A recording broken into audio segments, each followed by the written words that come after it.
Well, after the atrocity that was the entire first third of the year, we finally start to get some good movies when summer came around. And just remember, before I start this list, I haven't seen every movie that's come out.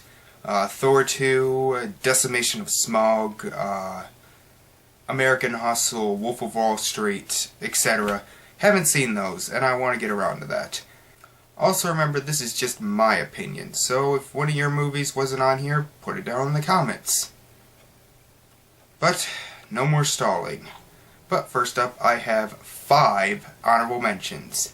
They are The Croods, then Oblivion, Olympus Has Fallen, Elysium, and Frozen. Okay, let's get into this. This is my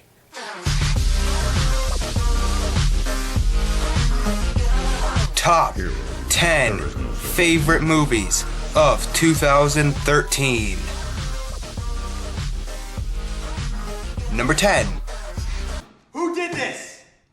Did what? What are you talking about? Jizzed all over the pages of this nice magazine I was nice enough to tell you about. It was me, Franco. I fucking made jizz in your magazine. What? When I fucking jack off long enough, I end up jizzing, dude. I'm assuming the same shit works for you? The movie that signaled the end of Blockbuster Video, This Is the End, could have come off as a forced vanity project, but thankfully the charm of watching these actors poke fun at themselves makes for a great experience. While the film isn't so funny you'll be clenching your sides and unable to breathe, it has enough funny moments in there, but being funny isn't what puts it on the list. It's also a really good disaster movie. And you know me, I love me some disaster movies. Sure, the special effects won't give 2012 or The Day After Tomorrow a run for their money, but for an epic comedy they work well. The action, while not that much, is thrilling, and the characters, despite all being pretty much douchebags, are actually really likable. Yes, the actors are pretty much playing what the public thinks they are, James Franco being a druggie, Jonah Hill being super nice, etc. And it all works. I actually felt sorry for people when they died horrible deaths. But the movie never forgets that it is a comedy. Every actor gets at least one big laugh, probably the most going to Franco and Craig Robinson, but even borderline cameos like Michael Cera and Emma Watson have their moments. It may have a few too many dick jokes, but those get overshadowed by the pure amount of fun I had while watching it. I may not have seen as many as I had hoped, but This Is the End has my vote for the best comedy of the year. Yeah, you wrecked me.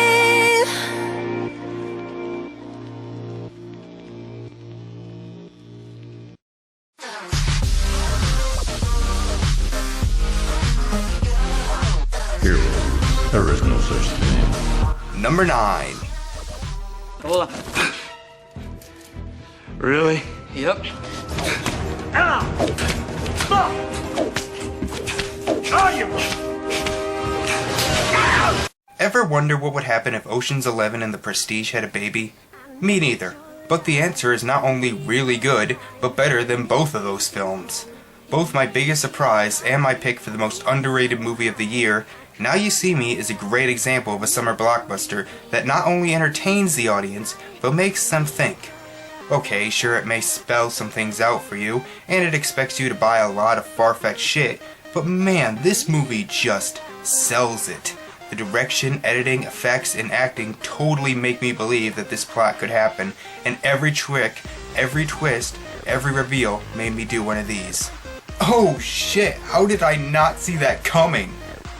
It also has some good action and comedy and effects, but the best part about the film is that, much like a magic trick, it fools you by putting the answer in plain sight.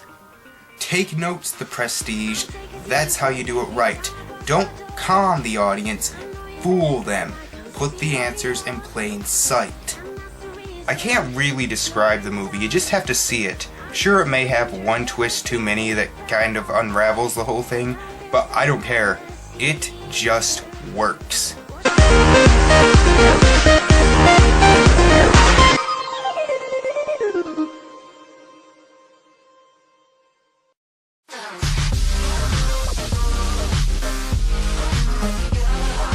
Hero, there is no such thing. Number 8. So tell me, why did you allow me to live? We all make mistakes. No. I surrender to you because, despite your attempt to convince me otherwise, you seem to have a conscience, Mr. Kirk. This year, I finally broke down and decided to watch all the Star Trek movies. Some of them were good, some of them were god-awful, and there were even some great ones. But I think, personally, the ones that appealed to me the most are these two J.J. Abrams movies. I know a lot of Trekkies hate them. In fact, this movie was voted worst of all the films by fans at the 2013 Star Trek convention. First off, you people are retarded. And second, I understand why some don't like it, but this and the last film were the most entertaining to me. Sure, they had their dull moments and only about 4 of the characters had anything to do, but they were fun. The action and special effects in this movie are phenomenal, with some of the best set pieces of the year. The actors do a fantastic job, especially Zachary Quinto as Spock, but the film does have a story. A good story tied around one of the best villains of the year. Yes, while the twist was spoiled for me, I won't spoil it for you. Benedict Cumberbatch gives one of the best performances of the year despite what people like Confused Matthew would have you believe. He was threatening, but also in a way sympathetic. Sure, the plot can get confusing sometimes and can drag, but that's not out of the ordinary for a Star Trek film. Say what you want, but this film did make me want to check out the other movies in the series, and while I did have to suffer through some truly awful films, I got more good than bad. So stop bitching, and believe me, this isn't the last time you'll hear me say that on this list. Take me all the way, take me all the way, yeah.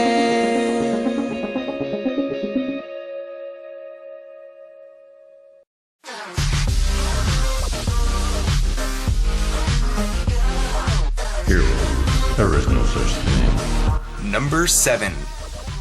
Here's one I bet none of you would expect would be on anybody's best of the year list.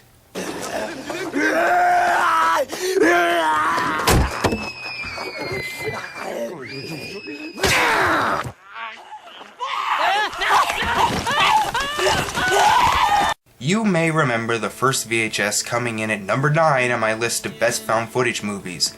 Well, that has to be moved down a bit since its sequel would probably come in at number 5. Much like the first, if you don't like found footage movies, don't bother. And if you didn't like the first, you probably won't like this one. But if you did like the first, the only reason I can think you wouldn't like this one is because of an abrupt ending. Because otherwise, this movie outdoes the original in every way. Every single story is great. The first one is the weakest, but even that has some moments that made me cringe. See movie 43, that is how you do it right. The zombie story was very original, the alien abduction story was terrifying, but my favorite story was the third one with the cult. I had absolutely no idea where it was going. As a whole, the movie is very scary, very funny, very intense, and very, very violent. And the effects work in the movie is just fantastic. I completely believe that everything that was happening was really happening. The characters in each story are very relatable, especially in the last one where we have child characters that actually act like children, you know, as in they actually swear. And that's another thing, it completely embraces the R rating. Lots of swearing, blood, and guts. Easily one of the best found footage movies around, and if you like the first one, you will not be disappointed. And it seems they are setting up a story with these movies, so I can't wait for the third film. And when it comes out on Blu-ray, please have the edition that includes a VHS copy. I will buy it, even if it sucks.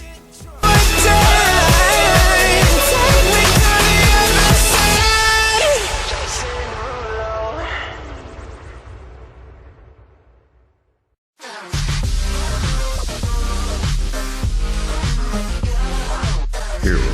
There is no such thing. Number 6. You're joking, right? Listen, Chief. this ain't my problem, all right? This is your problem. This is our problem of the police department, and I'm bringing it to your attention because that's what I should do! Take notes, Reffin.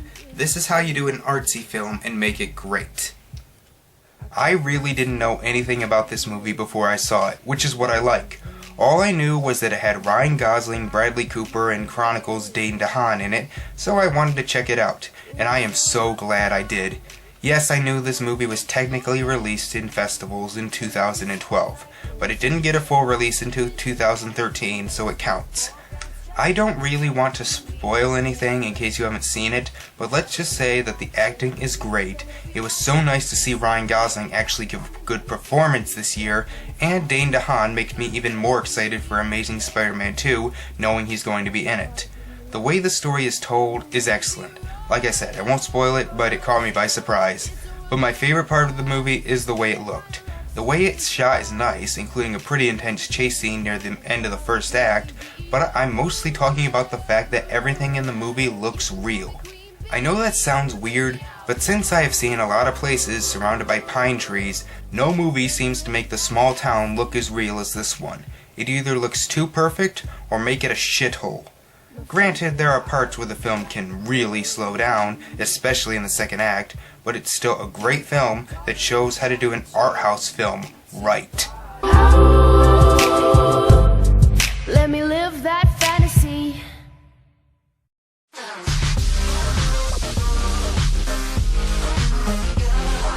Heroes, there is no such thing. Number 5. Come on! Let's do this together!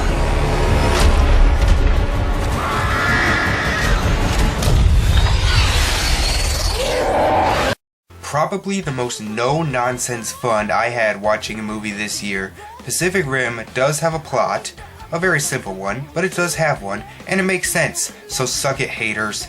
It's essentially a Roland Emmerich movie. It does focus a lot on visuals and action, it's very cliche, extremely cheesy at points, it has the sacrifices, the nerdy white guy with glasses, but most of all, it's just a hell of a lot of fun.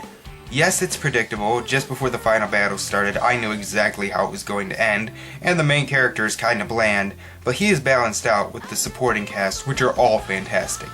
Ron Perlman is hilarious, Charlie Day as the scientist is just the right amount of nerdy, Idris Elba as Commander Pentecost gives a speech that ranks up there with Bill Pullman's in Independence Day, but the best character is Mako Morey, who has one of the most heartbreaking backstories I've ever seen, no matter how cliche it was.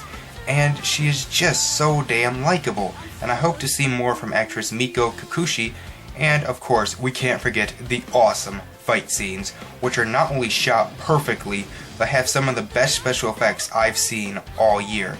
I tried to analyze the movie as objectively as I could, but halfway through I just gave up and said, this is fucking awesome. Let me just say, if you found nothing fun in this movie, you had no childhood. You do not understand the basic concept of entertainment, and you can just leave me alone and go watch your 2001: A Space Odyssey and Only God Forgives. But if you do like action, you have to see this movie, and you'll get both plot and fun.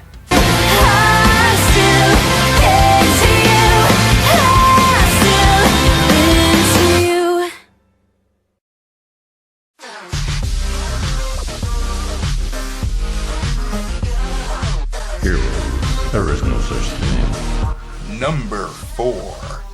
Anyways, I would have added in the retro Retroreflective panels? to make him stealth mode. You want a stealth mode? Cool, right? That's actually a good idea. Maybe I'll build one. Not a good idea. What are you doing? You gonna break his finger? He's in pain. He's been injured. Leave him alone. Sorry. Are you? At risk of alienating more people than I already have with my reviews, this is the best of the 3 Iron Man movies. Here's the thing, no one can tell me why this movie sucks without basing their entire argument around the Mandarin. I won't spoil it, but a lot of people were upset with the Mandarin in this movie, and if you were, fine, you obviously were a fan of the comics and I can totally understand why you were upset, but that doesn't mean the movie is automatically bad. If you are going to say it's bad, actually bring up legitimate arguments. Like how it has a lot of stuff going on, it can get a little messy in the middle, or how Tony didn't call upon his 50 other suits, or why his suits are so fragile.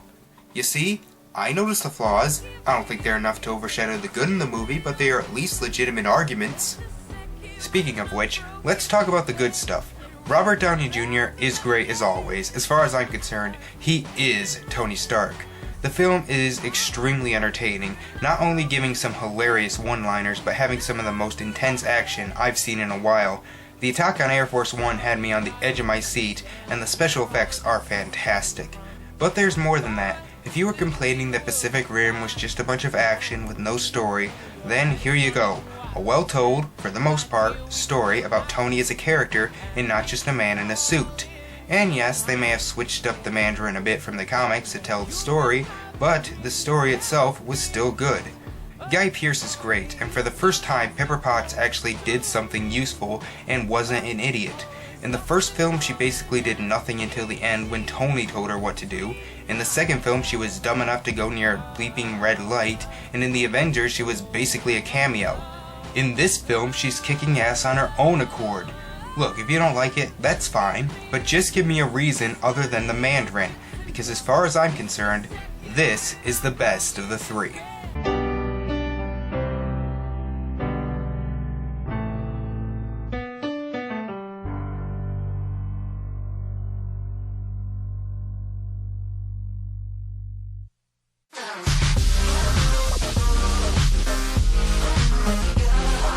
Hero. There is no such thing. Number 3.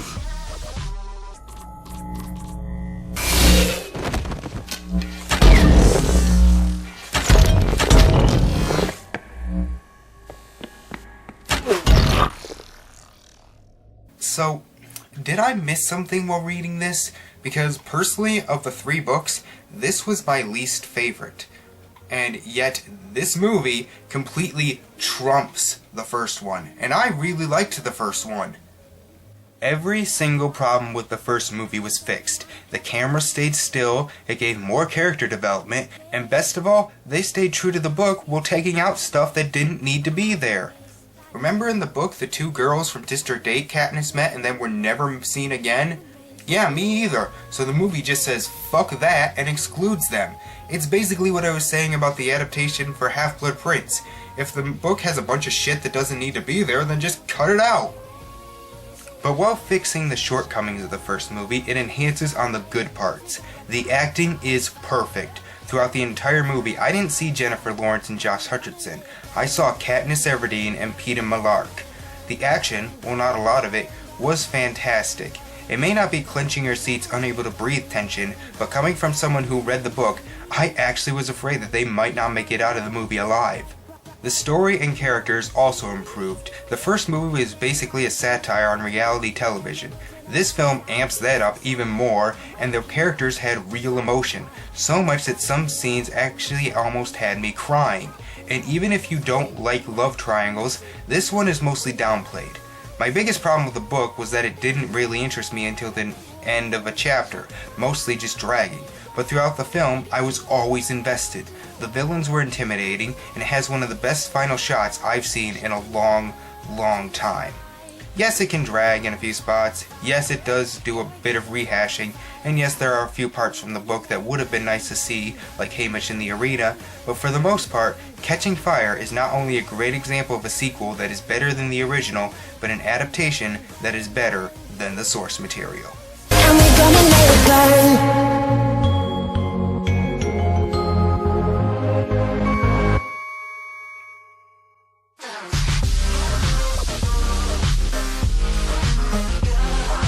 Hero.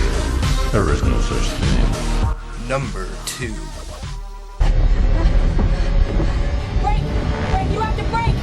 Can's empty. You're gonna hit hard. Grab a hold of anything you can.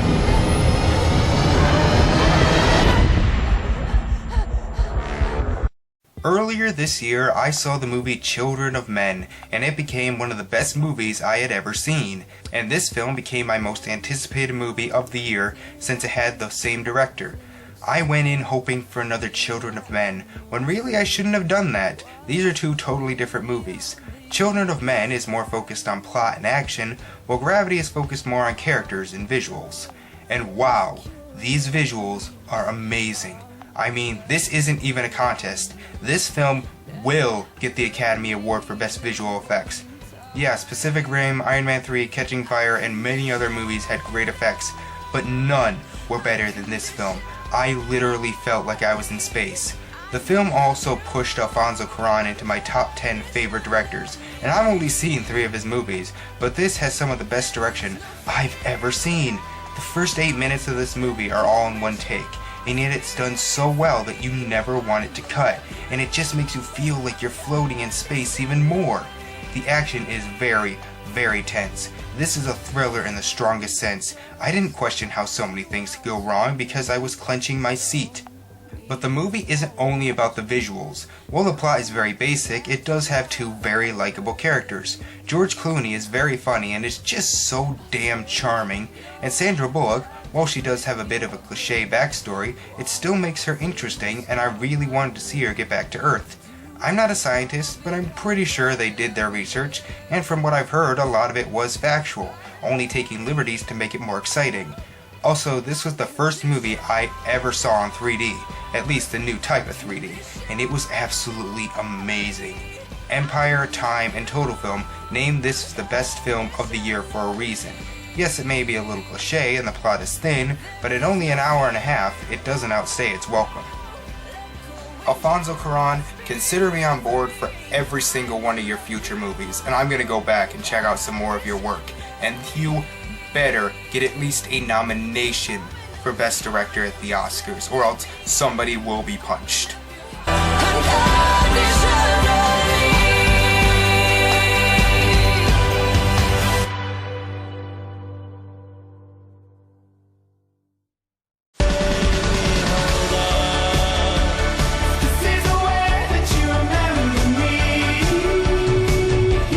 Number 1.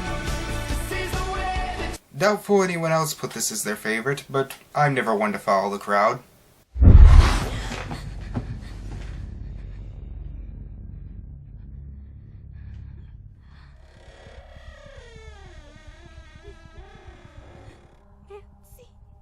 The Conjuring is like a mix between Poltergeist, The Blair Witch Project, and Sinister, and is my favorite movie of the year for one simple fact.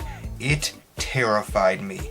It doesn't just keep throwing jump scares at you, but takes its time, building up suspense, which is where most of the fear comes from. There were parts in the film where I actually started shaking. Horror relies a lot on good direction, and James Wan does such a great job that he actually puts up a good fight against Cuarón for Best Director of the Year.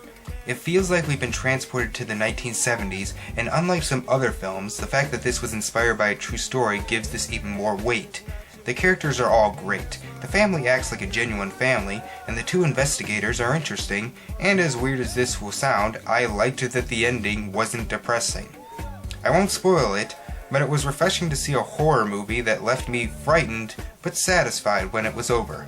The movie may not be the best film objectively, and some other films on this list may have better rewatch value, but no film I saw this year made me as tense as this one.